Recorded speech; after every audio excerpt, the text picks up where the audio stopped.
एक लेमिना है कोई, ठीक है। देखो ये सब पढ़ने का कोई मतलब है नहीं, बताएंगे अभी क्यों आज की बात, ठीक है। ये 4 है, ये 3 है और ये 5 है, ये 4 है और ये 3 है और ये 5 ऑब्वियसली 90 डिग्री है। ये एक प्लेट है और दूसरी प्लेट ऐसी है, ये 2 प्लेट ऐसे जोड़ दी गई हैं, है कि नहीं, ठीक है। तुम ऐसे भी लिख सकते थे इसको कि एक स्क्वायर है जिसका साइड 5 है और ये भी 5 है, ये भी 5 है, ये भी 5 है ऑब्वियसली, और यहाँ पे एक ट्रायंगल है जो कि ऐसे जो है 3 है और ऐसे 4 है और ये हो गया। मतलब तुमने 2 कंपोजिट बॉडी ले लिया, कंपोजिट सिस्टम है, एक स्क्वायर प्लेट का और एक ट्रायंगल का, ऐसा ले लिया तुमने, ठीक है। इसका सेंटर ऑफ मास पूछ रहा है, ठीक है। अच्छा एक बात बताओ, इसकी एरिया कितनी हो गई? Half of A1 is equal to half of base into height, 12 का आधा 6, इसकी एरिया 6 यूनिट हो गई। इसकी एरिया कितनी हो गई A2 बोलो? 25 यूनिट हो गई, ठीक बात है, ठीक है। इसका सेंटर ऑफ मास कहाँ होगा? इसकी हाइट का 1/3 है कि नहीं? बल्कि तुम और ले लो, इसको 9 ले लो, इसको 12 ले लो, नहीं हाँ 12 ले लो, तो ये 15 हो गया, ठीक ना। तो इसका कितना हो गया? 54 बोलो, और ये कितना हो गया? 225। तो इसका सेंटर ऑफ मास कहाँ हो गया? यहाँ कहीं, इसके हाइट के 1/3 पे, इधर टोटल का 1/3 पे, 12 का 1/3 कितना हो गया? 4। तो इसका कोऑर्डिनेट पता चल गया, पता चल गया ना, कितना बोलो? अगर ओरिजिन ले लो, इधर x एक्सिस ले लो, इधर y एक्सिस ले लो, तो कितना हो गया इसका कोऑर्डिनेट? 4,3। और मास कितना हो गया? 54, बिकॉज सिग्मा इनटू एरिया, मास जो वो एरिया के ही रेशियो में होगा, है कि नहीं।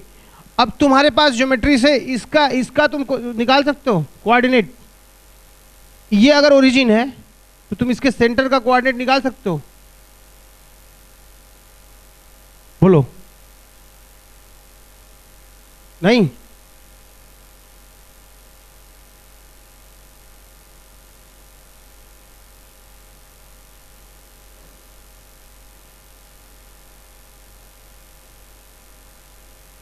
इसका कोऑर्डिनेट हो गया 12,0 और इसका कितना हो गया? 0,9। इसके सेंटर का कोऑर्डिनेट कैसे निकालोगे? क्या? हाँ,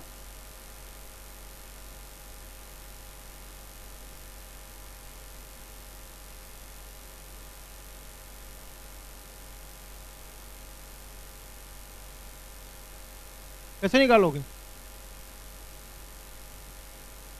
इसके सेंटर का कोऑर्डिनेट कैसे निकालोगे?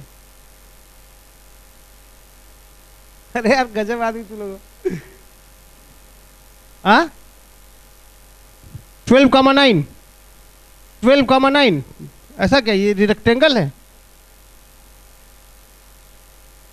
रेक्टेंगल है, मैं भी हो सकता है, तो मैं क्या करूं? यही क्या भैया? ये जो है अगर बराबर होती साइड्स, ये जो है 9 है, ये 12 है, आपको पता है 3/4, 3/5, 3/5, 37 डिग्री ये हो गया। और यहाँ से जो जाएगा ना वो 45 पे जाएगा, वो 45 पे जाएगा, तो 90, ये ऐसा कहीं आएगा स्क्वायर, है कि नहीं। स्क्वायर का सेंटर ठीक इसके ऊपर नहीं होगा वर्टिकली, 45 होगा नहीं एंगल, ये एंगल 45 होगा कि नहीं होगा? अब ये 45 और 37 मिला के 90 होगा, तब ना ये इसके ऊपर होगा, ऊपर तो कतई नहीं है। क्या ये पॉइंट, क्या स्क्वायर का जो सेंटर है, क्या ये इसके ठीक ऊपर होगा? नहीं होगा ना, क्योंकि ये 37 डिग्री और 45 डिग्री दोनों मिला के 90 होता, तब ना ठीक इसके ऊपर होता। 90 तो है नहीं, थोड़ा इधर होगा, है कि नहीं। तो स्क्वायर का सेंटर कहीं यहां होगा। आप बताइए कैसे निकालेंगे? खूब ज्योमेट्री पढ़ते हो तो कोऑर्डिनेट खत्म होने वाला और ऐसी हरकतें कर रहे हो तुम, बताओ।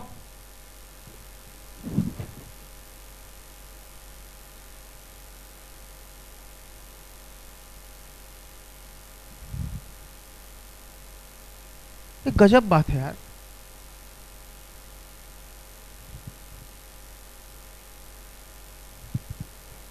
इसको मैं h के मान लेता हूं, इस लाइन का स्लोप और इस लाइन का slope m1 into m2 is -1। ऐसा बोल सकता हूं क्या? नहीं बोल सकता हूं, नहीं बोल सकते। हेलो, नहीं बोल सकते। बोलने में क्या है? बस से हम लोग जा रहे थे, बोल रहा खीरा बोलो, खीरा बोलो, मैं खीरा खीरा बेचा था, खीरा बोलो, खीरा बोलो, मैं कहा खीरा। तो कह रहा लीजिए, मैंने कहा ले, मांग कहा रहा, तो बोले बोलो बोलो, तो मैं बोल दिया। ठीक है, तो ये 9 हुआ, ये क्या होगा तुम्हारा? अब तो कर लोगे भैया, अब तो अभी भी नहीं कर पाओगे। k-9 बाई कितना? h-0 into k-0 divided by h-12 बराबर क्या? -1। पहला तो समीकरण ये बन गया, m1 इंटू m2 बराबर -1। 90 डिग्री पे डायगोनल्स कट करते हैं स्क्वायर के। दूसरा बताओ क्या बनेगा?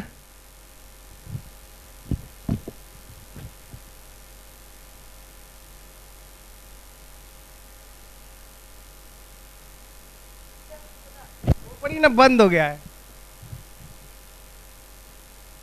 इसका मिड पॉइंट पता कर लोगे भैया, कितना होगा? 0 + 12 6 और 9/2, और ये दूरी कितनी होगी? 15/2 होगी। तो कितना लोगे? h-6 का स्क्वायर प्लस k-9/2 का स्क्वायर इज इक्वल टू कितना? 15/2 का स्क्वायर। बात समझ में आई? नहीं समझे? हेलो, समझी कुछ? अरे यार परपेंडिकुलर डालो इससे, ये दोनों का मिड पॉइंट है ये, तो इसकी दूरी इससे कितनी होगी? तो टोटल साइड 15 है, तो ये 15/2 हो गई। तो डिस्टेंस फार्मूला लग गया और स्लोप फार्मूला लग गया, h के आ जाएगा।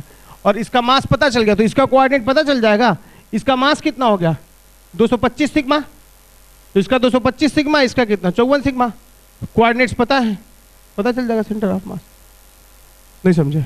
ठीक है, चलिए। अगर मैं कहता हूं कि एक सर्कुलर प्लेट है और यहां पे एक ट्रायंगल में ऐसा कर देता हूं, ये ऐसा हो गया लाइक दिस, एक ट्रायंगल, इक्विलेटरल ट्रायंगल है, ये ऐसा हो गया। ये एक सर्कुलर प्लेट है और ये इक्विलेटरल ट्रायंगल है। पूछा है इसका सेंटर ऑफ मास कहां होगा, तो क्या कर लोगे? ये इक्विलेटरल ट्रायंगल है, इसका एरिया कितना हो? इसका ओरिजिन इसे मान लो, तो 0,0 मास कितना हो गया? Sigma into pi R square. m1 कितना हो गया? इतना हो गया। इसका सेंटर ऑफ मास बेस से h/3 पे, और यहां से कितने पे? 2h/3 पे होगा ना। और अगर इसका रेडियस ये टोटल 2r है, तो जो इस सर्किल का डायमीटर है वही इस इक्विलेटरल ट्रायंगल का साइड हो जाएगा। तो ये 2r है, तो ये भी क्या हो गया? 2r। इसका हाइट कितना हो गया? 2r sin 60, मतलब कितना? r√3। r√3 का क्या? 1/3, 2/3, तो 2√3। वैसे अगर d होता है तो d/√3 होता था ना। अगर ये d होता था तो ये साइड, हाँ ये सेंट्रॉयड हो गया। अगर ये d होता था तो ये कितना होता था? d/√3 होता था, है ना। तो अगर ये 2d होगा तो ये कितना हो जाएगा? 2d/√3। तो अगर ये 2r है तो ये कितना हो जाएगा? 2r/√3। और ये कितना हो गया? r, है कि नहीं। तो इसका कोऑर्डिनेट हो गया 0 0 इतना मास, और इसका कोऑर्डिनेट कितना हो गया? r और इतना, इसका 0 0 हो गया। तो इसका कोऑर्डिनेट हो गया r + 2r/√3, 0। ये हो गया इसका कोऑर्डिनेट, ठीक है। और इसका मास कितना हो गया? Sigma into √3/4 r square, 2r square ना, 2r स्क्वायर। इसकी साइड कितनी है? 2r। इक्विलेटरल ट्रायंगल का एरिया कितना होता है? √3/4 d स्क्वायर। इसकी साइड 2r है, ठीक है। तो ये हो गया। अब फिर क्या करना? ये m1 हो गया, ये कोऑर्डिनेट हो गया, ये m2 हो गया, और ये कोऑर्डिनेट हो गया। तो क्या लिखोगे? m1x1 + m2x2 divided by m1 + m2। y में तो y के अबाउट सिमेट्री, x के अबाउट सिमेट्री है ना, जैसा ऊपर है वैसा ही नीचे है। तो आपका centre of mass x axis पे ही लाई करेगा, तो y में तो जाने की जरूरत नहीं है। अब x में कहाँ लाई करेगा, उसके लिए क्या कर लीजिएगा? x bar is equal to m1x1 plus कितना? m2x2 डिवाइडेड बाई कितना? m1 + m2। खत्म काम। तो स्क्वायर और ट्रायंगल जोड़ के बना सकता है, सॉरी सर्किल और ट्रायंगल। सिमिलरली क्या जोड़ के बना सकता है? स्क्वायर और सर्किल कर लोगे। सिमिलरली क्या बना सकता है? खेल चल सकता है। सबका एरिया, सबके कोऑर्डिनेट्स, एरिया कोऑर्डिनेट। यहाँ पे सर्किल का डायमीटर स्क्वायर की साइड है, यहाँ पे स्क्वायर की साइड ट्रायंगल की साइड है कि नहीं? ठीक है, ऐसे सोच सकते हो, उसको लिख लीजिए।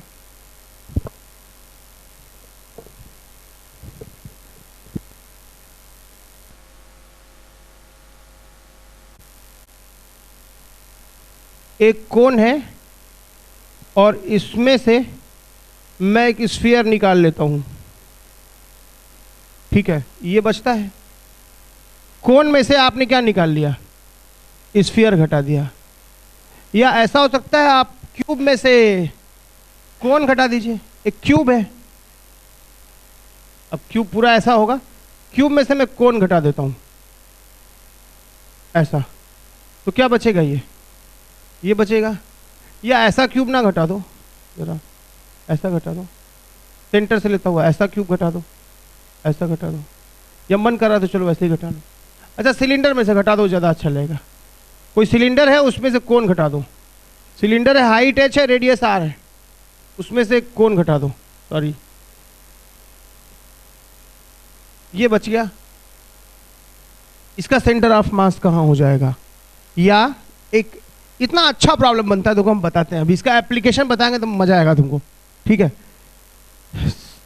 कोन में से स्फीयर घटा दिए, एप्लीकेशन कितना बढ़िया होगा देखना। अभी ये जो है ऐसा, इस कोन का ओरिजिनल मास कितना रहा होगा? और rho into 1/3 pi R square H, बोलो, radius R, height H, original mass कितना रहा होगा कोन का? इतना, बोलो। अच्छा, ठीक है। और स्फीयर कितना रहा होगा? रो इंटू इसकी रेडियस, अगर मैं बोलता हूं कि कितनी होगी इसकी रेडियस, निकल जाएगा क्या इसका रेडियस? तीनों को टच करता हुआ निकल तो जाना चाहिए, क्यों? परपेंडिकुलर डालो, इस पर से परपेंडिकुलर डालोगे तो ऐसा होगा, इसका रेडियस निकल जाएगा, हाँ हो जाएगा। इसका जो सेंटर होगा, ठीक है, मान लेता हूँ, चलिए इसका रेडियस अगर r1 है मान लीजिए, निकाल लेंगे। सिग्मा इंटू, सॉरी सिग्मा नहीं, रो इंटू 4/3 क्या? पाई r1 क्यूब। तो m1 हो गया इतना, m2 हो गया इतना, ठीक है कि नहीं? तो इसका सेंटर ऑफ मास कितना होगा कोन का, बोलो? कोन का कितने पे होगा? सॉलिड कोन था, सॉलिड कोन का कितने पे होगा? नीचे की ओर होगा, यानी कम होगा, यानी h/4 पे होगा शायद, है ना? तो इसका कोऑर्डिनेट कितना हो गया? इसका मास m1 इतना हो गया और x1 कितना, y1 कितना हो गया? h/4, ठीक है। और क्या करोगे कि अगर मैं कहता हूँ स्फीयर है, ये r1 पे दूरी पे है, तो इसका y2 कितना हो गया? यहाँ से r2, r1, बात समझे? यहाँ से r1 हो गया, इसका y2, इसका y1 कितना हो गया? h/4। अब क्या करना? m1 y1 minus m2 y2 divided by m1 minus m2, खत्म काम, आ जाएगा। सिलेंडर में, सिलेंडर का तो ठीक ठीक सेंटर पे होगा, ठीक है। तो सिलेंडर का original mass m1 was pi R square area into h and y1 was simple h/2, इसको ओरिजिन मानू तो, है कि नहीं? और कोण आपने घटा दिया उसमें से 1/3 pi R square h into rho, this is m2 and y2 कितना आ गया? सॉलिड चीज आपने हटा दी है, तो उसका कितना आ जाएगा? सॉलिड में नीचे ज़्यादा होगा, h/4 होगा, h/4। अब क्या करिएगा? m1 y1 minus m2 y2 divided by क्या? m1 माइनस m2 आ जाएगा, ठीक है, कर लीजिए।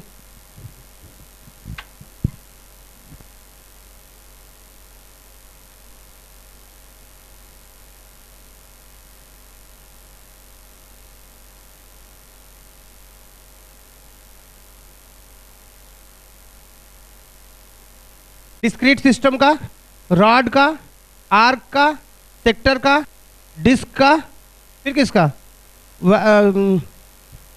सारे प्लेनर बॉडीज का कट करके फिर कंबाइन करके फिर 3D बॉडीज का, ये हुआ।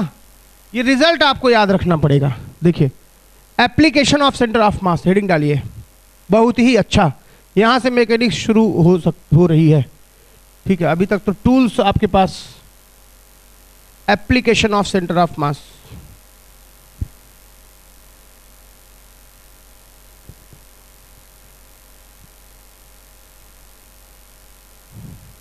देखो, कोई एल शेप की बॉडी है, ऐसी, बताओ इसका सेंटर ऑफ मास कहां होगा? मैं ये कह रहा हूं कि इसका सेंटर ऑफ मास, ये भी एल है, ये भी एल है, इसका मिड पॉइंट पे होगा, इसका क्या होगा? मिड पॉइंट पे होगा। इन दोनों का सेंटर ऑफ मास इसके मिड पॉइंट पे होगा, यानी कितने पे बोलो? L/4 पे। टोटल L था तो ये L/2, टोटल L/2 हो गया इतना, तो L/4 होगा कि नहीं होगा? तो ये कितना हो गया? L/4, और ये कितना हो गया? तो यहां से A B D C, अगर मैं AC को मिलाता हूं, ठीक है, तो ये AC से कितना एंगल बनाएगा पता करोगे? कितना एंगल बोलो? ये L/4, तो ये कितना हो गया? L/4, और ये कितना? ये भी L/4, तो ये कितना? L में से L/4 घटा दो, कितना हो गया? 3L/4। तो ये एंगल थीटा कितना हो गया? tan theta is this by this. tan theta कितना आ गया बोलो? दिस बाई दिस, यानी 1/3। बात समझ में आई? नहीं समझे तुम? फिर से बता दे? हाँ, नहीं बताएंगे, ठीक। इसका सेंटर ऑफ मास यहां, इसका सेंटर ऑफ मास यहां मिड पॉइंट पे, इन दोनों को ज्वाइन करो, इसका सेंटर ऑफ मास यहां, क्योंकि मास सेम है तो इसके मिड पॉइंट पे इसका पड़ जाएगा। ये टोटल L है, इतना L/2 हो गया, तो इतना L/4, इतना L/4, तो ये टोटल 3L/4 और ये L/4, ये ट्रायंगल बन गया। कितना आ गया? tan theta, this by this 1/3, खत्म काम। पूछेगा अगर इस L से अगर कोई वायर ऐसे मैंने लटका दिया, रॉड ऐसे लटका दिया, तो उसका ऑब्वियसली उसका सेंटर ऑफ मास इसके नीचे है कि नहीं है? जो पॉइंट ऑफ सस्पेंशन है, this is called hinge support, hinged या पाइवोटेड या फ्री टू रोटेट।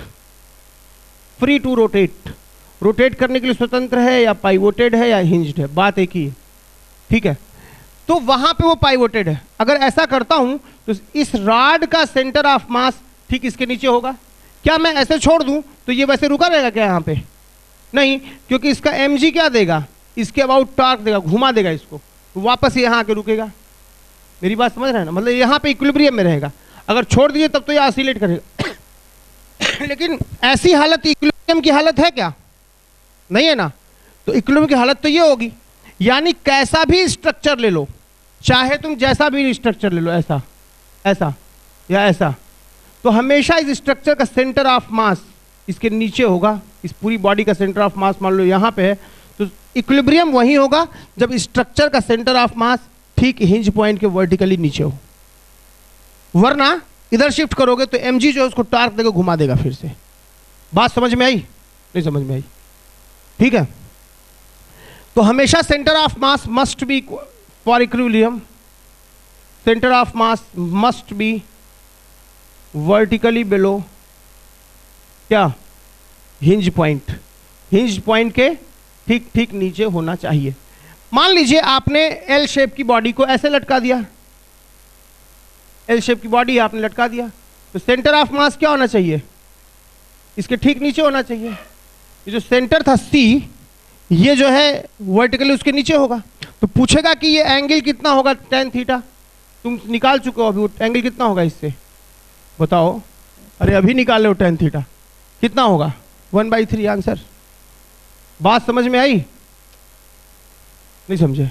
अगर मैं पूछता हूं कि एक एल शेप का ऐसा रॉड है, एल इक्वल है लेंथ उसका, तो बताइए ये, तो क्या तुमको क्या लगता है कि ये ऐसे रहेगा? क्योंकि सऊदी अरब है, कहते हैं सब कि सऊदी अरब में सब अनुशासित हैं। और कौन अनुशासित करता है? जो खुद दरिद्र और अनुशासनहीन है। ठीक है, ऐसा एल है। अब सऊदी अरब में अगर लिखते तुम तो ऐसा ही पड़ा रह जाएगा। सऊदी अरब में लिखते तो भैया वहां हिम्मत नहीं कि राड इधर से उधर आ जाए। इतना कड़ाई है, नियम कानून वहां इतना तेज है कि राड की हिम्मत नहीं यहां से वहां आ जाए, वो ऐसा हो जाएगा। लेकिन भारत और में चलता है डेमोक्रेसी, कहने को तो है, किताबों में तो है। ठीक है, अभी किताबों में कल जीवन में भी आ जाएगी। ऐसा क्या है? एल ऐसा है, तो ऐसा हो गया। तो भारत में अगर छोड़ोगे तो क्या होगा? ये टिल्टेड हो जाएगा। ऐसा हो जाएगा कि भारत में और पाकिस्तान में तो ऐसा हो जाएगा। इसको छोड़ते ही अगर सऊदी अरब में तो ऐसा ही रहेगा, पाकिस्तान में और उधर चला जाएगा सेंटर ऑफ मास। यहाँ इंडिया में क्या होगा? क्योंकि भारत हमारा जगत गुरु देश रहा है शुरू से, बहुत ज्ञानी लोग यहाँ, इसीलिए आबादी इतनी ज्यादा है कि पूछिए मत। खाली आबादी बढ़ाने का काम किए सब। यहाँ सेंटर ऑफ मास इसके ठीक नीचे होगा, कितना एंगल होगा ये tan थीटा। तो अगर कभी पूछता है कि बताओ सेंटर ऑफ ये एल शेप को लटका देता हूं तो कितना होगा, अगर मैं यू शेप को लटका देता हूं, ऐसे लटकाने से मुझे वो याद आता है अरब, ऐसा, तो ये कितना एंगल बनाएगा वर्टिकल से, निकाल लोगे क्या? यू शेप हो गया, अगर मैं इसे हैंग करूं हिंज पॉइंट से तो ये कितना एंगल बनाएगा? बीटेक करके आते हैं सब ना, जब पूछोगे भैया बताइए, बोलेंगे अरे अभी छाता लेके आ रहे हैं ये वो, समझे कि नहीं? ये एल ये है, एल ये है, एल ये, सेंटर ऑफ मास का एप्लीकेशन इतना बढ़िया है, ये एल है, ये एल है, ये एल है, ये वर्टिकल से कितना एंगल बनाएगा थीटा, ये जानना हमको, ठीक है?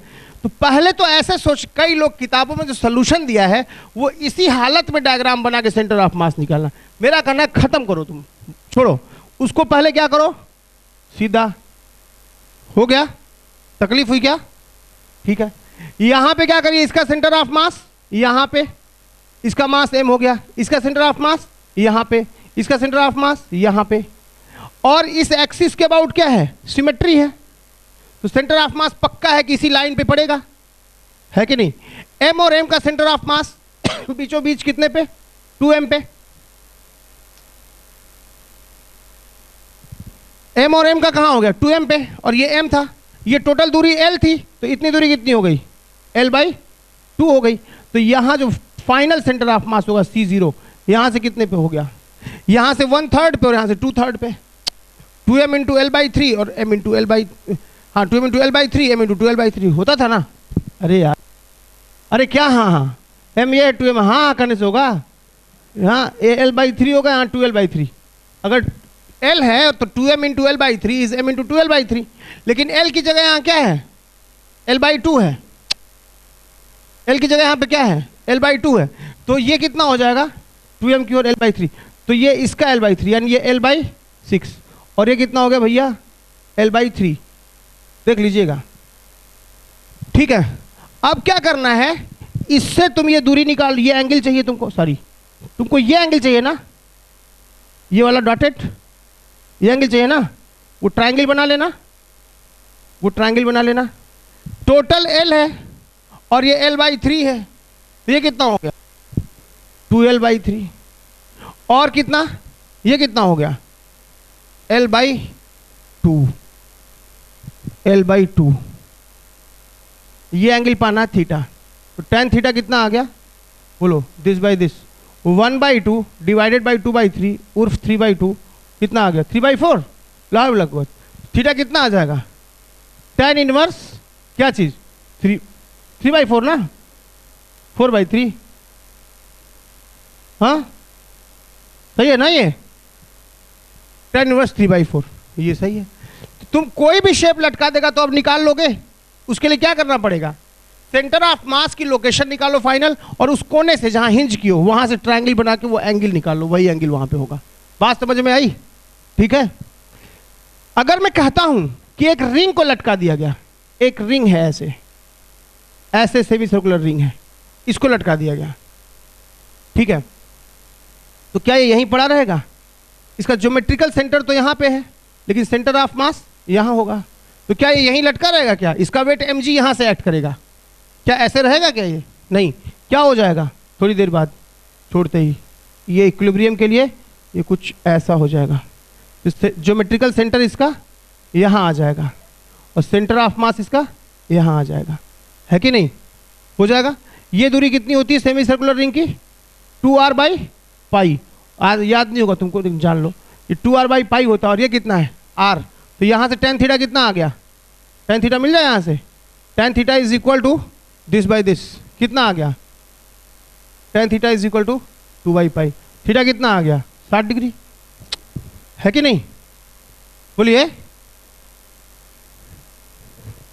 tan थीटा कितना आ गया 2/π, दिस बाय दिस, खत्म काम, लिख लीजिए। समझ रहे हो? कुछ भी करो, अच्छा। और इसके लिए हमको उस स्ट्रक्चर में डायग्राम नहीं बनाना चाहिए, क्या करना चाहिए, पहले उसको सीधा करके वो एंगल निकाल के वही आंसर हो जाता है। बात समझ में आई? ठीक है, पहला तो ये हो गया। दूसरा, कई सारे प्रॉब्लम बन सकते हैं, देखो जैसे बोलेगा कि ऐसा हुआ कि एक हिंज सपोर्ट है यहाँ पे और यहाँ पे एक रिंग है, ये ऐसे तो रह नहीं पाएगी। मैंने क्या किया, इसी से एक तार जोड़ दिया यहाँ पे, ठीक है, वहाँ पे। तो इसका लैम्डा पूरा यूनिफॉर्म वायर है, ये यूनिफॉर्म वायर है, ठीक है, और इसकी रेडियस आर है। पूछा है कि इसकी लंबाई कितनी हो जाएगी, ये पूछा है, ठीक ना। तो सीधी सी बात है, एफपीडी बनाइए। इसका सेंटर ऑफ मास क्या हो गया, ये इसका ज्योमेट्रिकल सेंटर हो गया, और ये क्या हो गया, इसका सेंटर ऑफ मास हो गया। यहां से इसकी दूरी कितनी हो गई, 2r/π होगी। इसका वेट m1g यहां से लग रहा होगा, श्योर।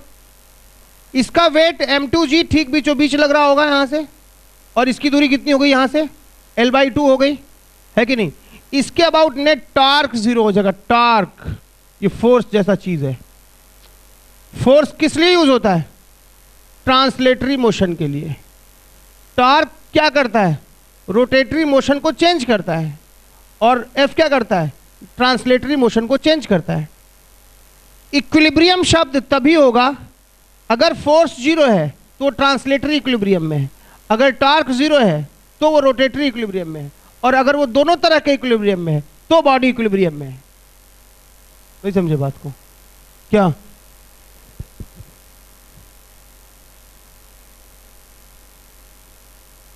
फोर्स का टर्निंग इफेक्ट, फोर्स के दो इफेक्ट है, एक तो ट्रांसलेटरी इफेक्ट है, दूसरा टर्निंग इफेक्ट है। तो टर्निंग इफेक्ट को हम टॉर्क से मेजर करते हैं, ओके। ये उसको टॉर्क से मेजर करने का उपाय है, टाउ। ऐसे ही जैसे हम टर्निंग इफेक्ट को लीनियर मोमेंटम से डिनोट करते हैं, वैसे ही एंगुलर मोमेंटम की बात आगे आएगी। तो इसको कितना मोशन की क्वांटिटी है, mv, और यहाँ i ओमेगा। बड़ा सिमेट्री और बहुत अच्छा, मतलब एक पूरा एक सिमेट्री और पूरा एक सीक्वेंस मिलेगा यहाँ पे, ठीक है। इसका जो वेट है m1g, इसका वेट है m2g। टॉर्क क्या होता है भाई, कोई फोर्स है, आप O के अबाउट टॉर्क निकालना चाहते हैं, आप O से परपेंडिकुलर ड्रॉप कर दीजिए। That perpendicular is called R perpendicular, that is called moment arm, moment arm, ठीक है। सीख लीजिए ये सब, इंजीनियरिंग फर्स्ट ईयर में जरूरत पड़ेगी। शेम्स की बुक है और पूरी इंजीनियरिंग मैकेनिक्स की यूज पड़ेगी, ठीक है। वरना लगातार 3 साल फेल होने पे ना ये डिग्री मिलती है, घर में लगा लेना। NFT not fit for technical education. हम देखे भी, एक मेरा बहुत प्रिय शिष्य था, वो इसको ले आया था, वो पाया में भी था 3 साल बाद वो, ठीक है। तो not fit for technical education, मैंने कहा उसको बड़ा करके लैमिनेट करा के घर में बैठक खाने में लगा दो आराम से, ठीक है। मतलब वो कहे कि वो टेक्निकल एजुकेशन के लिए फिट ही नहीं है, ठीक है। फिट बहुत सारे लोग नहीं है। R perpendicular is moment arm, tau कितना हो जाएगा, F इंटू आर परपेंडिकुलर। तो टॉर्क बॉडी पे इक्विलिब्रियम पे बने रहने के लिए नेट टॉर्क क्या होना चाहिए, 0। तो इसके अबाउट मैं नेट टॉर्क लेता हूं, तो m2g को आगे बढ़ाओ, इससे परपेंडिकुलर डालो, तो इस फोर्स के लिए मोमेंट आर्म कितना हो गया, L/2। तो टॉर्क कितना हो गया, वो फोर्स इंटू आर परपेंडिकुलर, वो फोर्स इंटू आर परपेंडिकुलर। तो क्या लिखोगे, m2g इंटू कितना, L/2 बराबर कितना, m1g इंटू ये आर परपेंडिकुलर, m1g पे परपेंडिकुलर डालो, कितना m1g इंटू कितना, 2r/π, ऐसा हो जाएगा, है ना। L पूछा है, मास कितना, अगर लीनियर मास डेंसिटी इसकी लैम्डा है, यानी एक लंबाई का मास कितना है, लैम्डा है, तो इसका L लंबाई का मास कितना हो जाएगा, लैम्डा L। तो m2 की जगह क्या यूज करोगे, लैम्डा L, और m1 की जगह क्या यूज करोगे, लैम्डा इंटू πr। πr झाड़ी में से निकल के गुरिल्ला यूं मारा धाए से, लैम्डा इंटू πr कितना, इतना आया है कि नहीं। पीछे से तबेला बजाने वाले बहुत मिलते हैं कि हाँ अरे πr, अब आप कर दो πr, पहले नहीं बकवास निकल रही, लैम्डा लैम्डा कट गया, कितना आ गया, g into L²/2 is equal to कितना, πr² इंटू 2 इंटू g/π। जी गायब हो गया, कुछ देखे क्या, नहीं ना, 2 गायब हो गया, π गायब हो गया, तो कितना आ गया, 4 आ गया। तो L कितना आ गया, 2r, लाहौल ब्लॉक हुआ।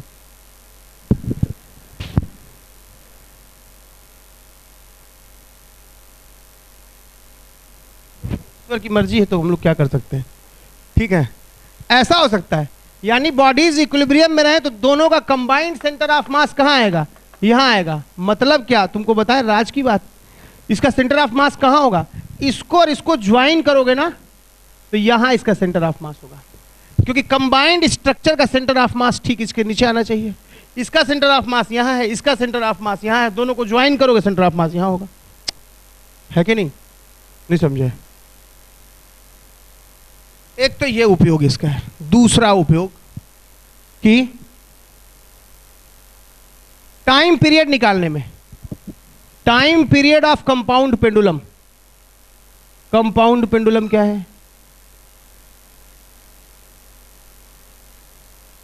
ठीक है। जैसे कोई बॉडी आप ले लीजिए, कोई बॉडी आप ले लीजिए ऐसी, यहां पे आप हिंज कर दीजिए, ये बॉडी है, कोई भी कैसी भी शेप का बॉडी, ये इसका एक्सिस ऑफ रोटेशन है और ये उसका सेंटर ऑफ मास है। इसके बीच की दूरी x है। x is distance between axis of rotation and centre of मास। जब भी टाइम पीरियड निकालना हो तो क्या कर लीजिए, 2 pi root of I about axis of rotation divided by M G X. X क्या है, एक्सिस ऑफ रोटेशन से सेंटर ऑफ मास की दूरी है, खत्म। 4 पे मोमेंट ऑफ इनर्शिया आना चाहिए, वो सिखा लेंगे फिर बात करेंगे। उसका एक टुकड़ा किए हैं इसलिए मैं कहता हूं कि रोटेशन का पूरा चैप्टर और एसएचएम का चैप्टर केवल खेल है सेंटर ऑफ मास का और मोमेंट ऑफ इनर्शिया का। अब इस सिस्टम का तुम मोमेंट ऑफ इनर्शिया इसके अबाउट निकाल लोगे, सेंटर ऑफ मास की दूरी निकाल लिए हो तो टाइम पीरियड निकाल लोगे, 2 pi root of I about axis of rotation by M G X. बात समझ रहे हो। तो सेंटर ऑफ मास और मोमेंट ऑफ इनर्शिया के फायदे हैं, समझ में आ रहा है। दूसरा time period of compound pendulum, इसको लिख लीजिए आप, ये निकालते हैं,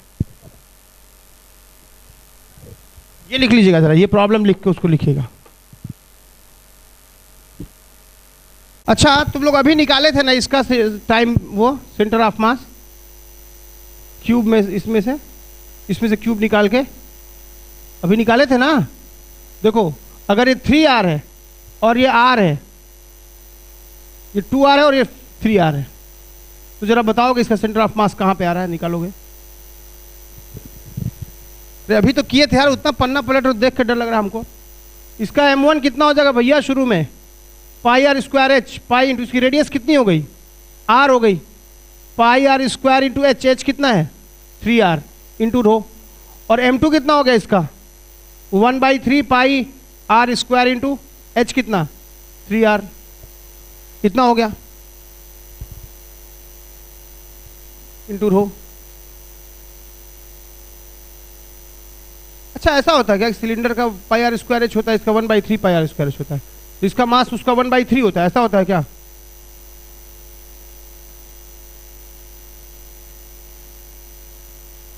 हो ही रहा है, हाँ? गजब बात है। तो इसका अगर m बोल दिए हम लोग, पाई यानी ये pi R square 3r rho, pi R square 3r rho, अगर इनिशियल मास m0 था तो ये कितना हो गया m0/3, है कि नहीं।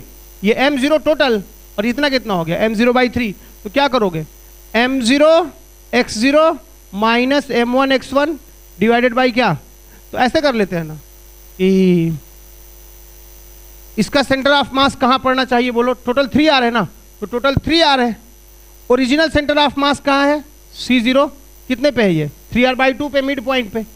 अच्छा और जो रिमेनिंग पार्ट है वो यहां हो गया, नीचे से मास ज्यादा कट गया है तो ये ऊपर शिफ्ट हो जाएगा, C रिमेनिंग पार्ट, और नीचे क्या आ जाएगा C कट पार्ट, यही ना। तुम्हें रिमेनिंग का चाहिए।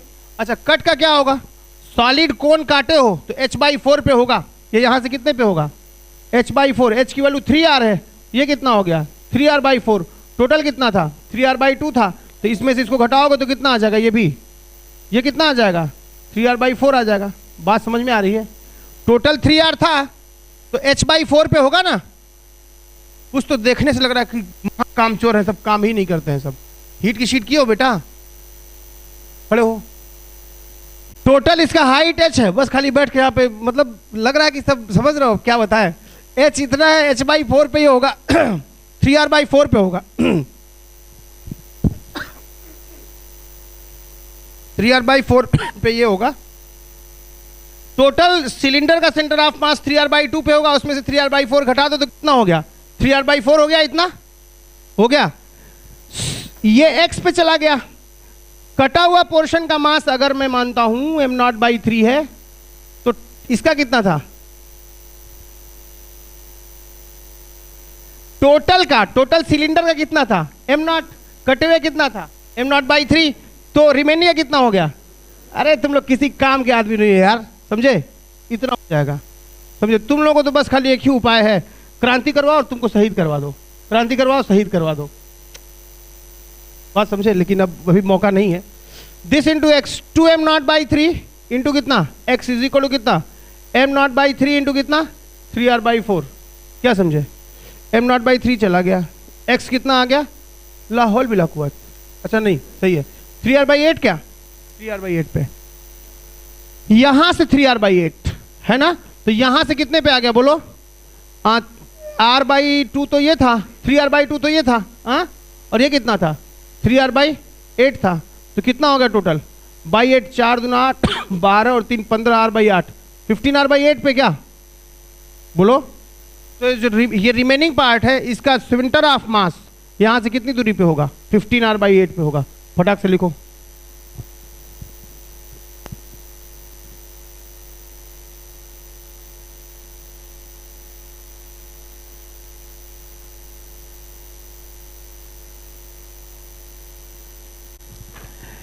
टपलिंग या रोलिंग, ये दोनों एक ही शब्द है। टपलिंग इज रोलिंग, इन दोनों का अर्थ है हिंदी में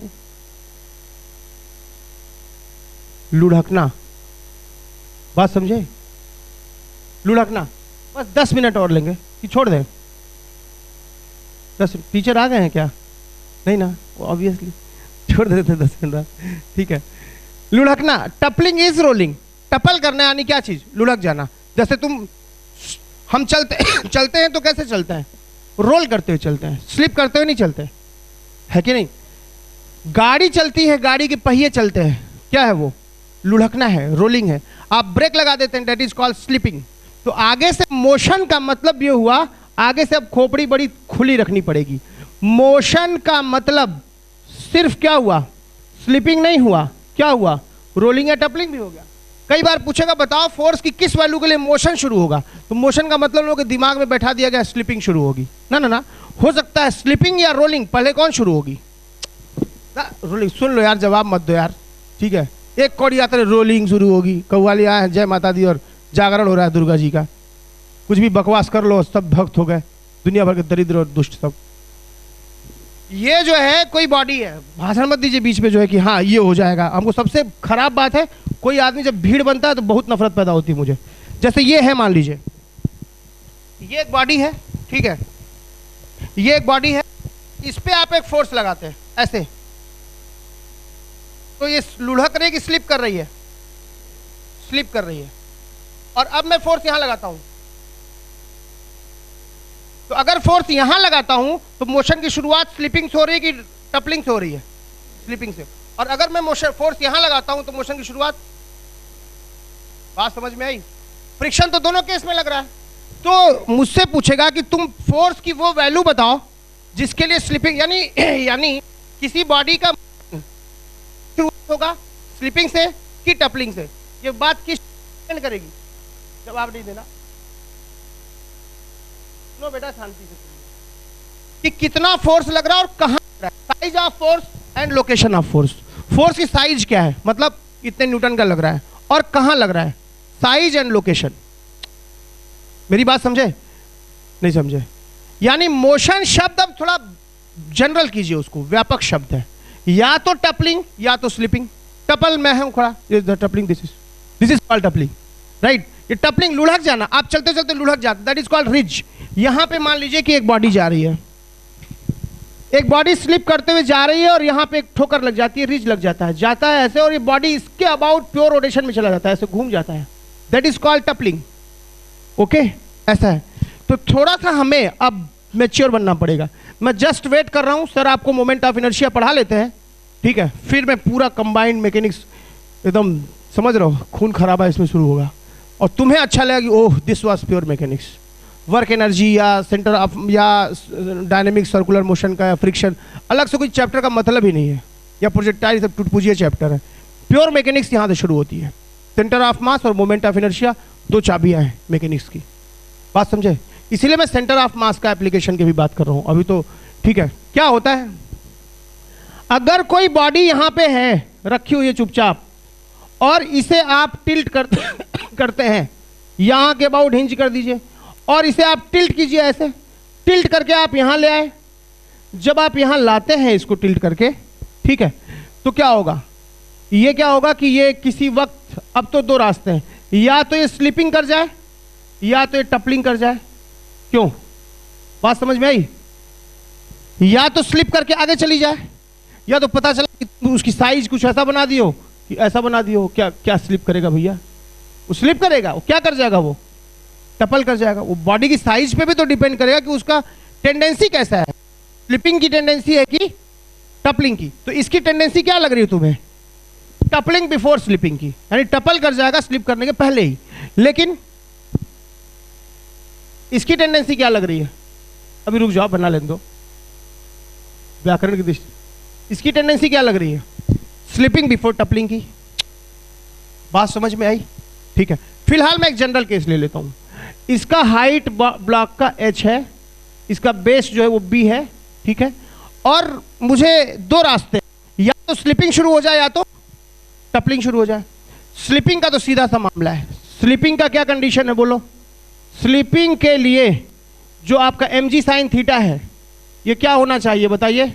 greater than mu mg cos theta होना चाहिए। बात समझ में आई? mg साइन थीटा जो अलोंग द प्लेन है वो म्यू एन के से बड़ा होना चाहिए। mg sine theta must be greater than mu mg cos theta होना चाहिए। तो यहां से आपका आ गया कितना? tan थीटा ग्रेटर देन क्या? म्यू। आंसर। आप थीटा इतना, tan थीटा स्लिपिंग के लिए आपका थीटा क्या होना चाहिए? tan इनवर्स म्यू एस से बड़ा होना चाहिए। बात समझ में आई? लेकिन टपलिंग की क्या शर्त है? स्लिपिंग की तो बात समझ में आ गई तुमको। टपलिंग की क्या शर्त है? टपलिंग की शर्त यह है, सुन लीजिए ध्यान से, जिस वक्त टपलिंग होगी उस वक्त क्या होगा कि इसका सेंटर ऑफ मास ठीक इसके ऐसे होगा, इसका वेट W ऐसे एक्ट करेगा, फ्रिक्शन पीछे एक्ट करेगा और रिएक्शन यहां से शिफ्ट होकर यहां आ चुका होगा, N यहां लगेगा, N यहां लगेगा। बात समझे?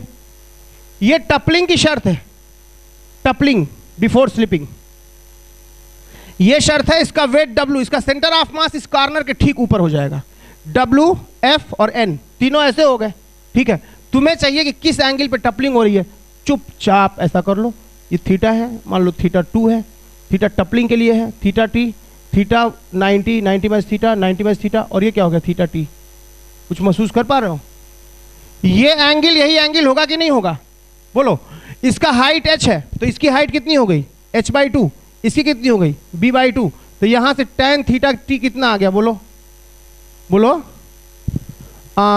This by this, b/h। अब तुम कंपेयर कर लो कि ये बड़ा है कि ये बड़ा है। अगर ये बड़ा है यानी वो छोटा है, यानी छोटे ही एंगल पे स्लिपिंग हो गई पहले। और यहां क्या, अगर ये बड़ा है अगर ये छोटा है यानी पहले टपलिंग हो गई। नहीं समझे बात को? ठीक है। फॉर एग्जाम्पल एक क्यूब है, मान लीजिए एक क्यूब रखा गया है, साइड ए का एक क्यूब रखा गया है और यहां पे कोएफिशिएंट ऑफ फ्रिक्शन की वैल्यू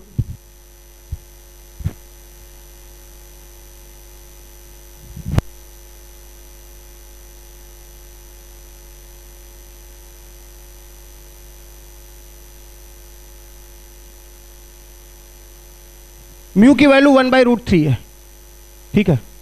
अब बताइए कि ये स्लिपिंग बिफोर टपलिंग होगा कि टपलिंग बिफोर स्लिपिंग होगा? अब देख लेते हैं। स्लिपिंग बिफोर टपलिंग यानी स्लिपिंग पहले हो जाए। स्लिपिंग पहले हो जाए यानी क्या? mg साइन थीटा की वैल्यू क्या होनी चाहिए? म्यू mg कॉस थीटा से ज्यादा होनी चाहिए अलोंग द प्लेन, तभी स्लिपिंग होगी। तो कितना आ गया? tan theta greater than mu. लेकिन म्यू की वैल्यू कितनी है? 1/√3। तो tan थीटा ग्रेटर देन 1/√3 यानी थीटा ग्रेटर देन क्या? 30 डिग्री। थीटा बराबर 30 पे स्लिपिंग होने शुरू हो जाएगी।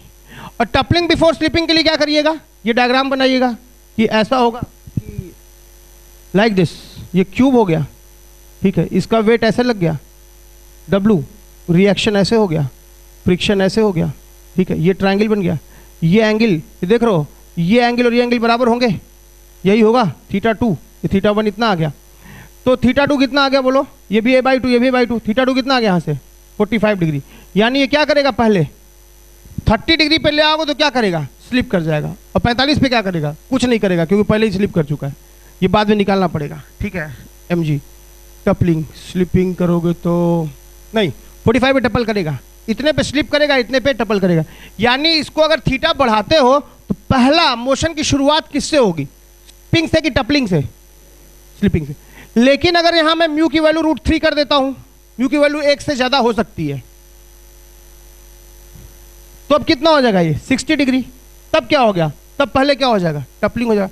यानी डिपेंड करेगा कई चीजों पे, बॉडी के शेप पे, ए और बी पे, फ्रिक्शन पे, है कि नहीं, ये तो ये दो चीजें डिपेंड कर गया। और यहां पे जब तुम निकाल रहे हो थीटा तो यहां शेप की बात आ रही है, दिस बाय दिस, शेप की बात यहां जा रही है, और यहां किसकी बात आ जा रही है, फ्रिक्शन की बात। टपलिंग में तो फ्रिक्शन का रोल ही नहीं है, टपलिंग के लिए फ्रिक्शन की बात जरूरत पड़ रही है क्या, टपलिंग के लिए बॉडी के डायमेंशन की जरूरत पड़ रही है कि नहीं, और स्लिपिंग के लिए किसकी जरूरत पड़ रही है, म्यू की जरूरत पड़ रही है, बॉडी के डायमेंशन की जरूरत नहीं पड़ रही है। यहां डायमेंशन की जरूरत नहीं पड़ रही है, म्यू की जरूरत पड़ रही है, और यहां म्यू की जरूरत नहीं पड़ रही है, डायमेंशन की जरूरत पड़ रही है। लेकिन दोनों कंपेयर करने के लिए हमको दोनों की जरूरत पड़ रही है, बात समझे, डायमेंशन भी और म्यू भी, ठीक है। तो ये आ गया, मान लो ये इतना आ गया, तो तुम क्या बोलोगे कि पहले क्या होगी, यहां पे स्लिपिंग होगी। मान लो मैं तुम्हें एक प्रॉब्लम देता हूं कि भैया ऐसा है कि यहां पे एक सिलेंडर है, इसका रेडियस जो है वो R है, इसमें से मैंने कोण निकाल दिया है, कोण निकाल दिया है, ठीक है, और बताइए कि कितने एंगल पे टपल कर जाएगा, तो तुम क्या बोलोगे कि थीटा फॉर टपलिंग कितना होगा, कर लोगे। मान लिया मैंने इस कंबाइंड रिमेनिंग पार्ट का सेंटर ऑफ मास यहां पे, ये टोटल हाइट 3r है, सेंटर ऑफ मास यहां पे है, तो जब ये करेगा ऐसे टपल करेगा, उस वक्त क्या होगा, इस सेंटर ऑफ मास मान लीजिए थोड़ा ऊपर है यहाँ पे, तो इसका वेट यहां से एक्ट करेगा W, बोलो, सेंटर ऑफ मास यहां आ गया, रिएक्शन ठीक वहीं से पास करेगा, रिएक्शन ऐसे पास करेगा, और फ्रिक्शन क्या होगा, पीछे लगेगा। तो टपलिंग के लिए ये ट्रायंगल बनता है, ये ट्रायंगल और ये ट्रायंगल। तुम अभी निकाले ये वाली हाइट कितनी आई थी, 8r/15, 15r/8,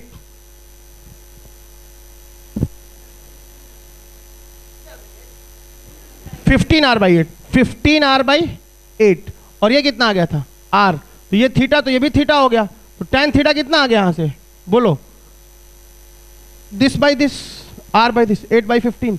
तो पूछेगा कि ये सिस्टम कब टपल करेगा, तो उसके लिए ट्रायंगल बनाना पड़ता है ऐसे, और कब स्लिप करेगा तो उसके लिए ये लिखना पड़ता है। कुछ कुछ दिमाग खुल रहा है, ठीक है, लिख लो फटाक से। तो एक चीज और बता देते हैं, application 4, man and wedge problem. Man and wedge problem मतलब अगर कोई प्लैंक है, एक आदमी यहां है, एक आदमी यहां है, और प्लैंक ऐसे है, और ये टेबल पे रखा गया है, स्मूथ है, कोई रफनेस नहीं है, तो ये आदमी इधर आता है, ये आदमी इधर आता है, इसका सेंटर ऑफ मास C1, इसका सेंटर ऑफ मास C2, इसका centre of mass C3, combined centre of मास, मान लो ये ज्यादा मोटा है तो combined centre of C0, C1 इस आदमी का, C2 इस आदमी का, C3 इसका, तो लेकिन ये ज्यादा मोटा है तो इधर की ओर शिफ्ट कर गया, सेंटर ऑफ मास यहां रह गया, कंबाइंड। अब जब तीनों चलेंगे, जब ये दोनों चलेंगे, ये यहां आ जाता है और ये यहां आ जाता है, तो क्या होगा, ज्यादा मास उधर गया तो इसको प्लैंक को इधर आना पड़ेगा, तो प्लैंक थोड़ा इधर शिफ्ट हो जाएगा, लेकिन C0 वहीं बना रहेगा। बात समझे, ये तीनों मूव करेंगे लेकिन इन तीनों का कंबाइंड सेंटर ऑफ मास वहीं बना रहेगा, क्योंकि F एक्सटर्नल क्या है, 0 है, शायद हम बात कर चुके हैं इस पे, ये है क्या, सेंटर ऑफ मास कंबाइंड वो वहीं बना रहेगा। बात समझ में आई, ऐसा है।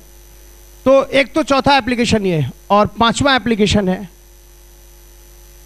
tau is equal to I alpha can be applied only about 2 points, can be applied only about 2 points, केवल 2 पॉइंट्स के अबाउट हम लगा सकते हैं। पहला कौन, instantaneous centre, instantaneous centre, that is IC, it is called point of rest, point of rest, or it is called point of pure rotation, point of pure rotation, ठीक है, काफी इंपॉर्टेंट कंसेप्ट है। हम एक दिन केवल इंस्टेंटेनियस सेंटर पे ही बात करेंगे, उसके फायदे बता देंगे। मतलब हम पूरे मैकेनिक्स को ऐसे ले चल रहे हैं, ये चीज भैया इसके इतने फायदे, यही से, और यही प्रॉब्लम आते हैं एग्जाम में। ठीक है, तो this can be applied only about 2 points. पहला about instantaneous centre, that is called point of rest, that is called point of pure rotation. ठीक है, दूसरा सेंटर ऑफ मास, ये बड़े मजे की बात है, इस पे पूरा अच्छा खासा मैं थोड़ा बात करना चाहूंगा। क्यों ऐसा? क्या स्यूडो फोर्स जैसा स्यूडो टार्क भी चीज होती है? स्यूडो फोर्स हम कब लगाते हैं? स्यूडो टार्क क्या होता है? क्यों? Although it is accelerating, Newton तो कहता है कि कोई फ्रेम जब खुद ही एक्सेलरेट कर रहा हो तो सब न्यूटन लॉ गड़बड़ा जाता है। जिस फ्रेम में हम बैठे हैं वो फ्रेम खुद ही अगर एक्सेलरेट कर रहा है तो फिर न्यूटन लॉ गया काम से। अगर वो फ्रेम यूनिफॉर्म वेलोसिटी से जा रहा है, मतलब उसका एक्सेलरेशन 0 है, तभी आप न्यूटन लॉ लगा सकते हैं। अगर वो फ्रेम जिसमें ऑब्जर्वर बैठा है अगर वो खुद ही एक्सेलरेट कर रहा है, तब क्या होगा? आप न्यूटन लॉ नहीं लगा सकते। लेकिन यहां तो ऐसा हो सकता है, सेंटर ऑफ मास हो सकता है कि एक्सेलरेट करे, फिर भी मैं उसके अबाउट लगा रहा हूं, क्योंकि सूडो फोर्स जो लगाओगे सेंटर ऑफ मास पे ही लगाओगे, उसी के अबाउट उसका टॉर्क 0 हो जाएगा, तो कोई फर्क ही नहीं पड़ता है। मेरी बात समझे? तो हम टाउ बराबर आई अल्फा, अगर बॉडी इक्विलिब्रियम में है, if body is in equilibrium, तब तो tau is equal to I alpha किसी भी नॉन एक्सेलरेटिंग फ्रेम से लगा लो, कोई दिक्कत नहीं है, किसी भी नॉन एक्सेलरेटिंग फ्रेम से लगा लो। मेरी बात समझे? क्योंकि जो एक्सेलरेट नहीं कर रहा, अगर बॉडी इक्विलिब्रियम में है तब तो भाई, अगर मैं इक्विलिब्रियम में हूं तो किसी भी पॉइंट के अबाउट मेरा टॉर्क 0 होगा, तब तो सवाल ही नहीं है। तब तो सिर्फ एक बात की चिंता करिए कि पॉइंट एक्सेलरेट तो नहीं कर रहा है जिसके अबाउट आप ले रहे हैं, तब तो आप किसी के अबाउट लगा लीजिए। लेकिन अगर आपको पक्का नहीं है कि वो बॉडी इक्विलिब्रियम में है कि नहीं है, तब आप पक्का करने के लिए पहले क्या करिए, किन्हीं दो के अबाउट लीजिए, या तो इंस्टेंटेनियस सेंटर या तो सेंटर ऑफ मास। आने वाले भविष्य में जो हम लोग क्लास लेंगे हमारे लिए इंपॉर्टेंट होगा centre of mass, moment of inertia, instantaneous centre, 3 concept तगड़े। अब बड़ा प्रॉब्लम तो उसी से सोचोगे। अब लिनियर मोमेंटम कोलिजन फोलिजन के दिन गए, अब तो आ भी रहा होगा, वो करोगे तो क्वेश्चंस हो जाएंगे। ठीक है, तो इतना देर मत सो भैया। Hello, only 2 points. कौन कौन? Centre of mass, instantaneous centre, ये 5 फायदे सेंटर ऑफ मास के। बात समझ में आई? और यहां से पूरा शुरू होगा।